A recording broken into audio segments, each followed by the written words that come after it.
Nuestra charla principal se sube todos los días a nuestro canal de YouTube. Búscanos como Diana Verónica y Tony, la entrevista. También puedes volver a escucharla en Spotify como Diana Verónica y Tony. Te invitamos a seguirnos, regálanos un me gusta, compártela con tus amigos y activa las notificaciones. Este día en el Corre-Corre de la Mañana le damos la bienvenida a... De entrada, antes de presentarla, prometemos invitarla más seguido, ¿verdad, Diana Verónica? Sí, dependiendo de cómo se porte. Portarme bien. Aquí está con nosotros la periodista Irma Cantizano.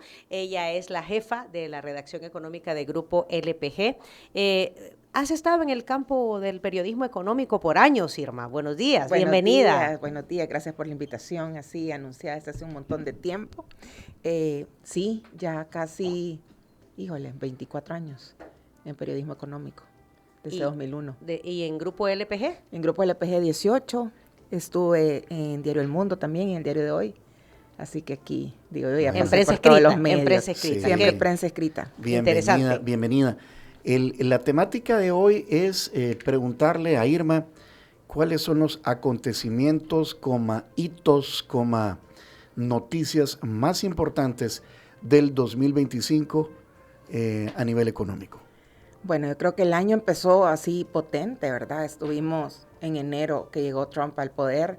Creo que la primera noticia más impactante fue el anuncio de esos aranceles adicionales a muchos países, incluidos nosotros, que fuimos quizás los menos afectados, de los países menos afectados, porque fue un arancel de un 10%, que, decimos, un 10%, lo sentimos poquito porque habían otros países que tenían el 50%, pero realmente sí fue un golpe y sobre todo generó, el año arrancó con incertidumbre total, ¿verdad?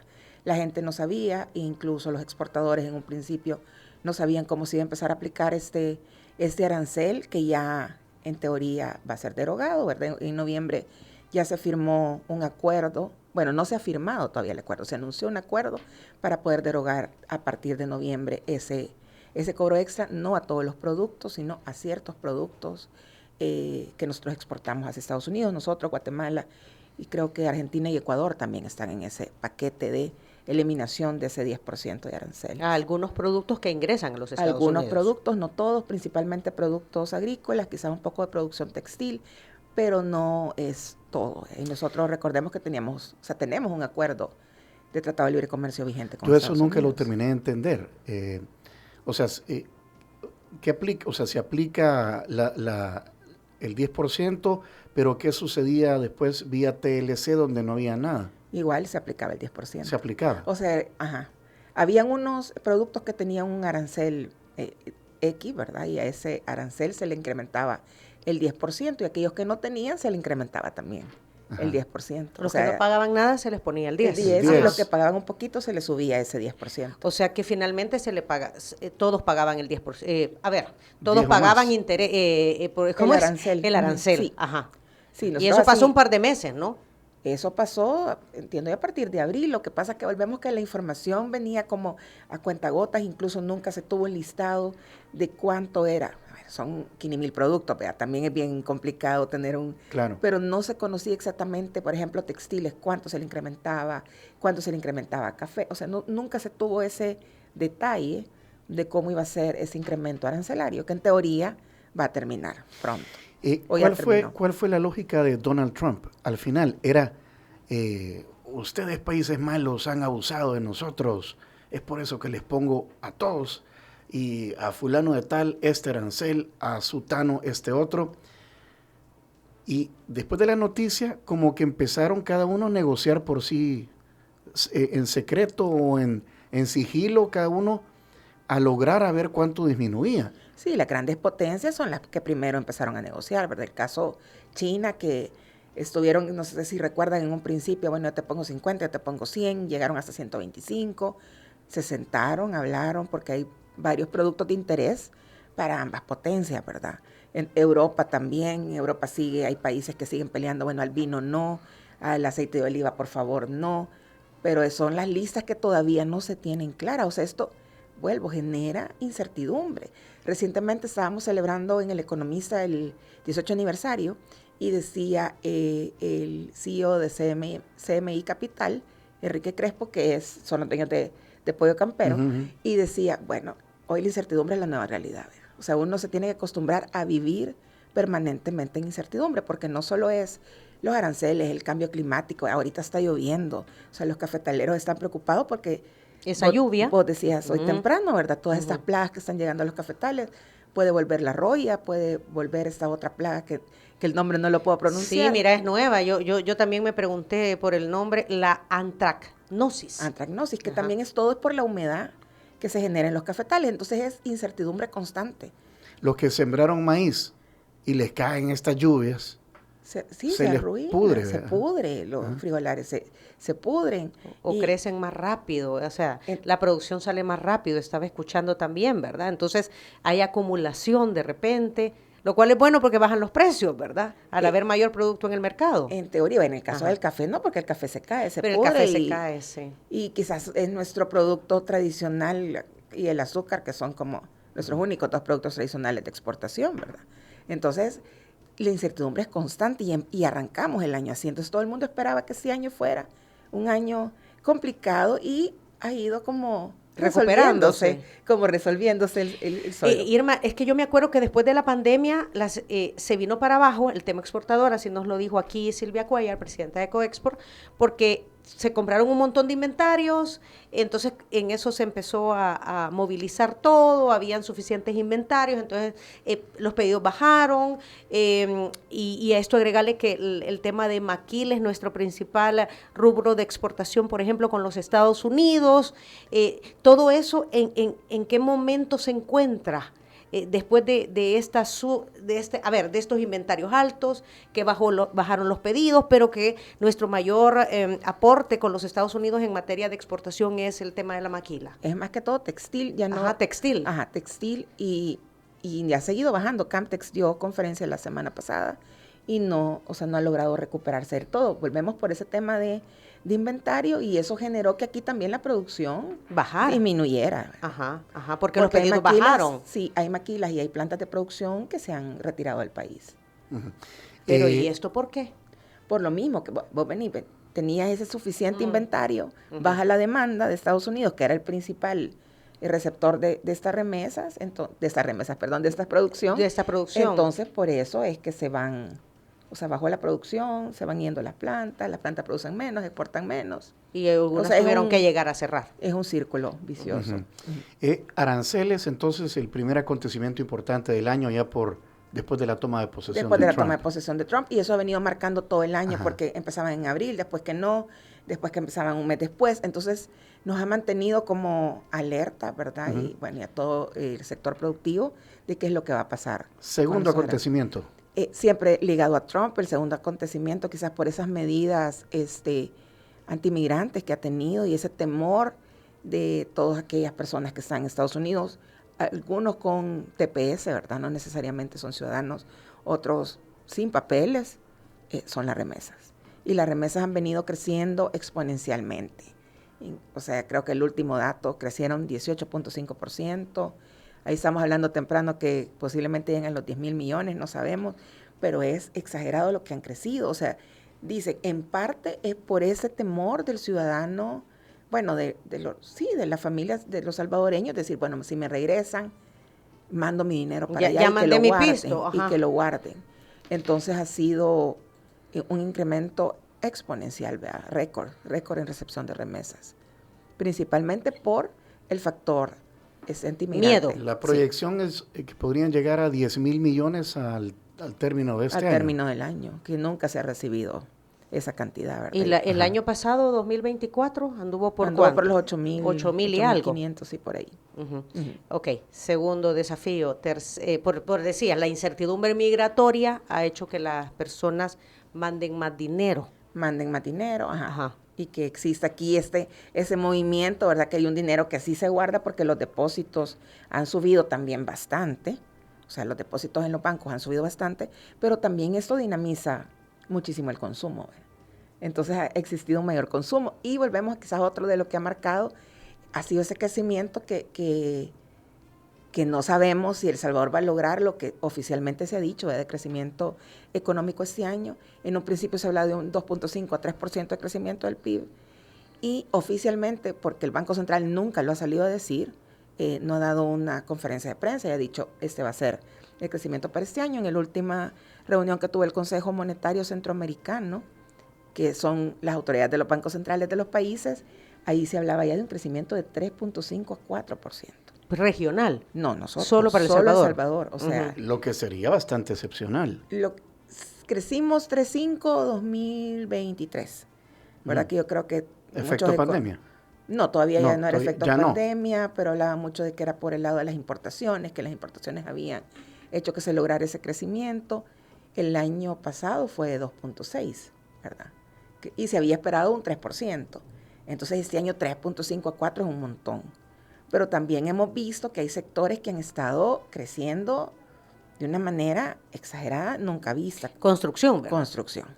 Que es el más visual. Ajá. Y que, por ejemplo, los datos del Banco Central hablan de crecimientos del 36-37%, este último, creo que es septiembre. Entonces, hay unos que dicen, bueno, quizás logremos, hay unos economistas que dicen, quizás logremos el 3%, pero ya 4% es como... mucho. Es por sectores como estos. Y lo que pasa es que el sector construcción es un dinamizador económico por la cantidad de proveedores que tiene. De proveedores y la generación de empleo. Y la generación de empleo. Ahora, siempre, Irma, las proyecciones son más arriba y yo veo que por ahí, por febrero, marzo, las terminan cerrando. Se anuncia 2.5 y terminan en 1.9, en 2, por ahí. Sí, por ejemplo, creo que el dato, vamos a tenerlo quizás como por marzo, abril, el dato final, todos los organismos internacionales que nos miden o que evalúan la economía local no hablan ni de un 3%. El Banco Mundial empezó diciendo, El Salvador va a crecer 2.2%, de ahí ponen sus nuevas perspectivas al alza y dice va a crecer 2.5%, de ahí viene la CEPAL y dice, bueno, El Salvador va a crecer 2.5% y lo sube a 2.8%. El Fondo Monetario no ha hecho cambios y todavía se mantiene en 2.5 en el último informe que dio. Entonces no sabemos realmente si vamos a lograr eso que dice el gobierno, ¿verdad? Porque los organismos no hablan ni de un 3. Mañana da conferencia de prensa a la CEPAL y va a dar un nuevo dato de proyección de crecimiento, pero podría ser cercano quizás a un 3% según lo que se Entonces llevamos proyecta. Aranceles, remesas, porcentaje de crecimiento económico. Llevamos porcentaje de crecimiento económico y también otra cosa que ha marcado este año el país y creo que iba en medio de los aranceles y las remesas, pero para no salirnos de Estados Unidos, es el acuerdo con el Fondo Monetario Internacional, ¿verdad? Se firmó a finales del año pasado y entró en vigor este año y eso ha ido marcando varias de las políticas que se han ido, que hemos ido viendo. La primera fue la eliminación del estatus legal del Bitcoin, ¿verdad? Que fue creo que enero, febrero, que se quitó ya el estatus legal, que técnicamente es que El Salvador no podría pagar su deuda en Bitcoin, ¿verdad? Porque al final ese era el temor que existía porque estuviera esa moneda, no necesariamente porque va a pasar algo más. De los organismos internacionales de financiamiento, ese era el temor. Correcto, ese era como el mayor temor. Entonces ya la moneda ya no es estatus legal. El Bitcoin, hemos visto que el gobierno sigue comprando Bitcoin, ¿verdad? Y ahí hay una cosa que hablan los economistas que podría ser una triangulación que no sea necesariamente el gobierno central, sino que empresas del gobierno, ¿verdad? U otras empresas autónomas que estén comprando y entonces ahí no están violando el acuerdo con el Fondo Monetario. Eso le iba a preguntar, ¿qué tan bien, entre comillas, portado ha estado el gobierno ante los lineamientos del Fondo Monetario cuando todavía falta saber también un estudio actuarial que tiene que ver con pensiones? Lo que pasa es que el Fondo Monetario hizo ya su primera evaluación. La primera evaluación salimos que cumplimos con creces, así en comillas, ¿verdad? El Fondo Monetario no felicitó, pero dijo que El Salvador había pasado muy bien la primera prueba. La segunda prueba no se ha hecho todavía. Debería de haberse hecho ya, no se ha hecho. Entonces hay varios ítems que habían quedado como para julio, septiembre, que tendrían que ser evaluados. Ahí está el estudio actuarial, que todavía no está, ¿verdad? Las últimas declaraciones del ministro de Hacienda, que se logró hablar con él afuera de un evento. Que fue hace como 3 semanas. Recientemente dijo que todavía lo estaban preparando. Entonces, a ver realmente cuándo va a estar, porque el compromiso era entregarlo en septiembre, el estudio actuarial, y que la reforma previsional se hiciera ya en febrero de... ¿Entrar en vigencia en febrero del próximo? No, que se presentara en febrero del 2026. Presentar. Sí, evaluación. ¿Pero evaluación de quién? O sea, ya ahí es como... se va a implementar. Sí, Lo que faltaba era la fecha de implementación, entonces. Sí, no se puso, pero era para que estuviera lista, sí, decía el informe, en febrero de 2026. En un minuto, ¿qué olfatea usted que podría ocurrir como producto de la presentación de los resultados que ya bastante se sabe sobre este estudio actuarial? Pues lo que se prevé es que suban la edad de jubilación. Y eso es algo que se tendría que haber hecho hace muchísimos años, ¿verdad? Que no se ha hecho. Ningún gobierno se ha atrevido a hacer, porque es una medida completamente impopular. Pero eso debería de hacerse. Medicina amarga. Medicina amarga. Muy bien. Llevamos como 4. Llevamos como 4, pero los hemos pasado así como de corridita y quizás vamos a detenernos un poco con el acuerdo con el Fondo Monetario, ¿verdad? Que ha sido como una de las cosas que debería de marcar. El fondo exigía también un marco fiscal, se creó un marco fiscal. Recientemente se dieron a conocer los últimos datos de la deuda pública, y a pesar de ese acuerdo y a pesar de que en teoría, ¿verdad?, este iba a ser un año de ajuste, la deuda pública sigue creciendo fuertemente, creció aproximadamente un 8%. Creo que el dato fue a octubre. De cada $100, ¿cuánto debemos? 8. Entonces, de cada $100 no debemos 8, ha crecido 8%, ya me confundí. No, pero realmente ha estado subiendo muy fuertemente, ¿verdad? Y no igualmente la deuda previsional, que ha seguido subiendo bastante. De cada $100, ¿cuánto debemos? Sí, quizás un 8. 8 de cada. Ahora, algunos... No, porque la deuda pública, están hablando de que ahorita está como el 87% del PIB. O sea, 8.70 sí, de cada $10 lo debemos. Es con respecto al PIB. Sí, es que ahí me confundí. Y mucho es pagar servicio de deuda, que son los intereses. Mucho es pagar servicio de deuda, pero en el caso de la deuda pública, con los datos que tiene Hacienda de cómo va a ser el PIB de este año, la deuda, el último dato que es ahí, es del 87%. Entonces se está hablando que podría llegar al cierre del año a un 90% del PIB. O sea, estamos volviendo al dato que se tenía previo al acuerdo, ¿verdad? O sea, no ha existido esa reducción de la deuda que tanto se estaba exigiendo. Porque esa era una de las condiciones, ¿no? Esa era una de las condiciones. Bueno, era una de las cosas que se requiere. El fondo ha sido como bien pragmático y ha dicho, bueno, para tal año quiero que la deuda llegue a tanto, para tal año quiero que llegue a tanto. Todavía no estamos en esas mediciones que nos ha puesto como esos parámetros que tenemos que cumplir, pero sí que la senda debería ser de reducción, no de incremento. Y lo que ha pasado es que ahorita ha ido en incremento. Entonces, ¿qué otro acontecimiento podría remarcar como relevante en este 2025 a nivel económico? A nivel económico, bueno, hablamos también del tema de café, ¿verdad? Este año ha sido un año de precios récord. El café quizás es un poco, no es que marque la economía, ya no genera la cantidad de empleos que generaba antes, ya no estamos exportando 1 millón de quintales, pero vuelve a que es uno de los productos de exportación tradicionales, como les decía al principio, más importantes. Entonces los precios han estado marcando récord este año porque ha habido una baja producción y han habido quizás impacto climático muy fuerte en Brasil, impactó también en Vietnam, que son los mayores productores del grano. Entonces eso también ha beneficiado a que los precios hayan mejorado. Y se espera que, bueno, dependiendo de cómo sigue el clima, ¿verdad?, que esta sea una cosecha. Me da la impresión que con igual. El café ya no es un tema de cantidad como de calidad. Eso es lo que yo he leído. Con lotes, microlotes. Eso es lo que yo he leído, que el precio internacional, por lo que tú estás diciendo, otros mercados están produciendo menos, entonces ha hecho que sube el quintal de café. Que sube el precio, sí. Ajá. Y además de eso, el café que se está exportando es de mejor calidad. ¿O están comprando en el extranjero nuestro café por la calidad? Sí, no somos un país de una gran producción, ¿verdad? Honduras es el mayor productor de Centroamérica. Nosotros bajamos mucho y desde hace años sí somos un país que lo que está vendiendo es esos microlotes, esos café de nicho, ¿verdad?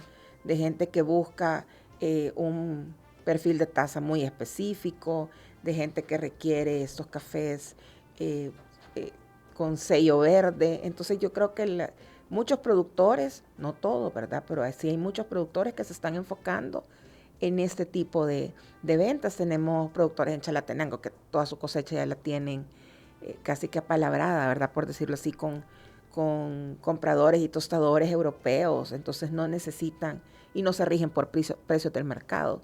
Pero también tenemos todos esos pequeños productores que sí lo que buscan es lograr alcanzar esos precios, ¿verdad? Y que no les cobren tanto de canon de transformación de su café.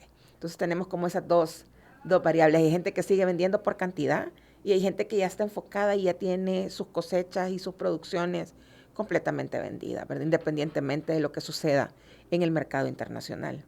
Porque ya son acuerdos entre privados, por así decirlo. Ya son acuerdos entre privados. Ajá. Entonces, otra cosa también que ha marcado este año, y quizás no tanto a nivel local, pero que se está especulando mucho que podría crearse una burbuja en el tema de inteligencia artificial, de cómo están creciendo estas empresas a nivel internacional en sus cotizaciones y que eso en algún momento pudiera estallar y no cumplirse todas las expectativas que ellos están teniendo. Si eso llegara a pasar, no sé qué tanto podría afectarnos a nosotros directamente como país, pero sí generaría, volvemos al tema de incertidumbre en los mercados internacionales y eso, quieras o no, genera como una inestabilidad que hace que haya empresas que se detengan y quizás ahorita no inviertan, que esperen a ver qué es lo que suceda. Entonces, todo lo que pasa afuera, como somos una economía globalizada desde hace un montón de tiempo, todo eso nos podría también afectar a nosotros. Ya que habló de burbuja, no está ocurriendo eso con el mercado inmobiliario en nuestro país. Bueno, hay unos economistas que hablan de una burbuja, pero así como se ve, burbuja sobre todo porque no se sabe si la cantidad de oferta va a cuadrar con esa demanda que está existiendo, porque realmente la mayoría son proyectos premium, ¿verdad? Los que se están construyendo no son para la clase trabajadora, pero la gente del sector habla que este crecimiento va a seguir aproximadamente de 3 a 4 años más. O sea, porque todos hablan, esto va a parar, porque es un crecimiento demasiado largo, pero lo que estamos viendo, demasiado fuerte, lo que estamos viendo es que sigue. O sea, que crecía 20, después ya no crece 20, hoy crece 30, hoy crece 37, o sea, son crecimientos muy, muy grandes. Entonces, se habla de que podría durar hasta ese tiempo, ¿verdad? O sea que no sería una burbuja en este momento. En este momento no, pero ahí volvemos a que de perspectiva a perspectiva. Yo creo que Carlos Acevedo, que ha estado aquí con ustedes, sí habla de que esto podría crear una burbuja, ¿verdad? Porque realmente quienes están comprando estos proyectos son extranjeros, que son los datos que no tenemos, son extranjeros, son hermanos lejanos que están viniendo a comprar por inversión. ¿Quiénes son realmente los que están adquiriendo estos proyectos? Y yo creo que las empresas grandes, porque hay empresas nuevas que están viniendo a invertir en proyectos inmobiliarios, pero hay mucha empresa grande que tiene tradición en el mercado nacional que también está invirtiendo. Entonces yo digo, si están invirtiendo es porque saben que los proyectos los van a vender. O sea, no, sí, antes de construirlos, ya los vendieron en planos. Sí, hay gente que, hay empresas que han vendido ya en obra gris. Entonces, empresas que conocen el mercado no creo que se arriesguen a crear esa cantidad de apartamentos y cantidad también de zona industrial, ¿verdad? Porque se está construyendo también complejos industriales. Estos parques de logística, sí, de distribución logística. De distribución, entonces sí se está expandiendo, o sea, no solo es habitacional, entonces hay que ver, ¿verdad? Yo creo que hay que dar el beneficio de la duda, a ver cómo continúa ese proyecto. Y hablando de industria, por ejemplo, la industria venía 2 años de crecimientos bien fuertes y ha empezado a recuperarse. Ya creo que lleva como 4 o 5 meses en recuperación. Entonces, quizás eso impulsa también este crecimiento del que se habla, ¿verdad? De que se podría llegar a crecer hasta un 4. Bueno, oficialmente 3,5 a 4%, que eso lo vamos a saber hasta el otro año.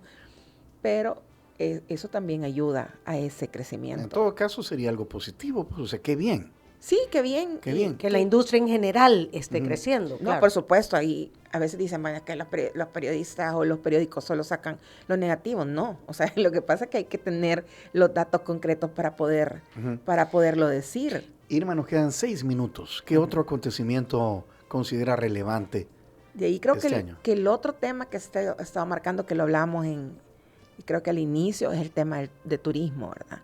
El tema de turismo, se está invirtiendo en renovación del aeropuerto, se espera que se construya este nuevo aeropuerto del Pacífico, y el turismo, que es algo que no se mide per se, o sea, no podemos ver en el Banco Central cuánto genera específicamente el turismo, porque está como diluido en varias actividades, pero se habla de que se espera que cierre el año con la llegada de casi 4 millones de turistas, y que está generando, que esperan que genere alrededor de 3.500 millones. Yo creo que ese ha sido como otra cosa que ha marcado, que volvemos a que no hay un dato duro que podamos decir esto específicamente genera el turismo. Tiene que hacerse, lo debería hacer el Banco Central de manera oficial y decirlo quizás en el informe de fin de año, si es que hace informe. Lo que pasa es que lo volvés a ver también y ves mucha gente moviéndose. Sí, ves mucho hermano lejano. Exacto, también. Uh-huh. O sea, tú tenés ahí el tema del centro histórico, tenés el tema de la Libertad, ¿verdad? De la ciudad Puerto de la Libertad. Tenés el tema de infraestructura nueva, no, como tú decís, no se estaría construyendo si no hubiese gente que lo comprara. Y en la zona costera se está dando también. Allá en el oriente también se está dando, ¿verdad?